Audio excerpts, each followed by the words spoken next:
Selamat datang di channel Kandak Nowong. Channel Kandak Nowong lebih mementingkan suara dalam videonya daripada gambar-gambarnya.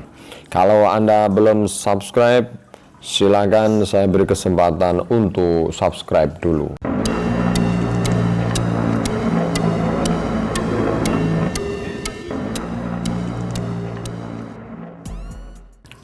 Ya, kali ini kita masih melanjutkan cerita tentang Mataram. Kali ini judulnya adalah Jawa Timur berusaha menghancurkan Mataram. Pangeran Surabaya berkumpul dengan para prajurit Pangwetan yang belum mampu dikuasai Mataram. Mereka berunding untuk menghancurkan Mataram, sebab sudah lama para bupati Pangwetan merasa dikejar-kejar. Sekarang mau membalas dendam untuk ganti mengejar-kejar. Kesimpulan pembicaraan, mereka menghadap ke Sunan Giri. Para bupati mohon izin kepada Sunan, tetapi Sunan tidak mau mengabulkan, sebab Sunan sudah tahu rencana Allah. Negara Mataram akan menguasai seluruh tanah Jawa. Para bupati itu tidak diperkenankan melanjutkan kegiatannya. Tidak urung menemui kerusakan saja, tetapi para bupati tadi memaksa, sebab mempunyai andalan banyak bala tentaranya, serta dibantu para bupati lain. Setelah meninggalkan Giri, para bupati berkumpul lagi di Surabaya, merundingkan mencari jalan terbaik yang akan mereka tempuh. Kata prajurit Sandi dari Surabaya, sebaiknya melewati Madiun, sebab tempatnya datar, murah beras, padi, dan banyak air. Lalu ada mata-mata Mataram, sudah lama mengabdi di Tuban, bernama Randu Watang. Sudah sangat dipercaya pengabdiannya. Randu Watang tahu bahwa barisan besar akan melewati Madiun. Begitu cemas hatinya, sebab akan menempuh jalan yang bagus serta murah makanan. Ki Randu Watang lalu membuat tipuan, melapor kepada Adipati Tuban.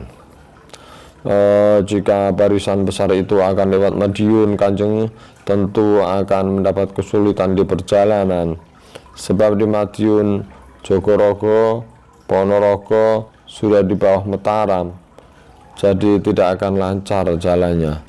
Selalu terganggu peperangan sepanjang jalan. Belum sampai di Mataram, prajurit sudah banyak yang rusak. Mohon maaf, Kanjeng. Adipati Tuban setelah mendengar keterangan itu segera melaporkan kepada Pangeran Surabaya dan para adipati. Para adipati tadi lalu memanggil Randu Watang untuk mencari tahu jalan yang sebaiknya harus dilewati oleh pasukan dengan barisan yang besar. Jawaban Ki Randu Watang, prajurit sebesar itu sebaiknya lewat Lasem terus ke Pati. Itu jalan yang aman, murah makanan, serta jauh dari gangguan. Para bupati setelah mendengar saran dari Randu Watang senang sekali serta memuji-mujinya, tidak sadar bahwa sebenarnya mereka telah dijerumuskan. Sebaiknya mata-mata dari Surabaya itu justru dituduh hendak menjerumuskan lalu dibunuh. Bala pasukan besar itu lalu berangkat lewat Lasem. Kanjeng Sultan di Mataram diberitahu oleh Adipati Pati jika para bupati di Pangwetan sedang dalam perjalanan menuju Mataram lewat Lasem akan menggempur Mataram. Sang Prabu segera memerintahkan Ki Tumenggung Alap-Alap supaya memberi bantuan ke Pati. Ki Tumenggung Alap-Alap segera berangkat ke Pati. Kanjeng Sultan segera memerintahkan mengatur bala barisan prajurit akan berangkat menyambut datangnya musuh. Sudah lengkap dan siaga, berangkatlah barisan Mataram itu tak terhingga besarnya.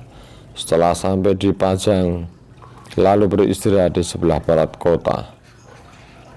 Kanjeng Sultan terkejut sebab ternyata Adipati Pajang tidak ada, lalu mengutus kepada pengawalnya untuk memeriksa dan memanggil Mengapa tidak sowan? Ternyata Adipati Pajang Balelo bersekutu dengan para prajurit Bang Wetan berniat membantu perang mereka.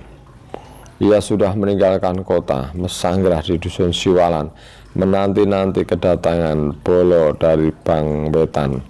Lalu ada utusan dari Sultan menanyakan sebab tidak sowan kepada Sultan. Adipati Pajang bingung dan takut. Ia berdalih karena akan menghadapi serangan musuh dari Bang Wetan, maka tidak sempat sowan. Adipati Pajang pun diampuni. Barisan prajurit dari Bang Wetan sudah datang dan berhenti di sebelah timur dusun Siwalan. Mereka Mesanggrah di sana serta membuat benteng pertahanan, saling berhadap-hadapan dengan barisan dari Mataram. Tidak segera terjadi perang sebab menunggu bala bantuan dari Adipati Pajang. Ia sudah berjanji akan bersatu dengan barisan Bang Wetan, tetapi tidak kunjung datang.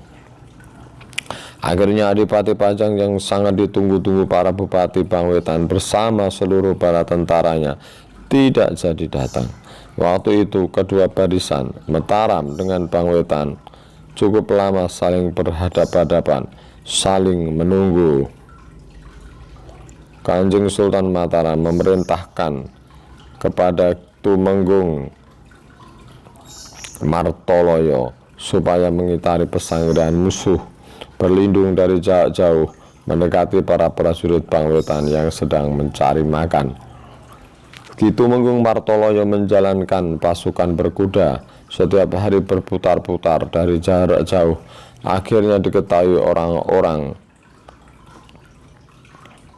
dari Bang Wetan menderita lahir batinnya karena tidak bisa mencari pangan. Mereka lalu terjangkit bermacam-macam penyakit. Banyak yang menderita sakit atau meninggal dunia. Akhirnya para bupati Bang Wetan sepakat untuk memulai perang sebab mereka sangat jengkel menunggu Adipati Pajang yang tidak jadi datang. Waktu pagi, prajurit digerakkan untuk ke medan peperangan. Bala pasukan Mataram melayani, tetapi perang berlangsung tidak lama sebab bala dari Bang Wetan sudah kepayahan, kelaparan, marah, dan lemah, dan tak bertempur dalam semangat yang tinggi. Dalam waktu singkat Bupati Jipan dan para prajuritnya sudah berguguran tewas. Sisanya lari mencari hidup. Bala Mataram lalu menjarah isi pesanggrahan.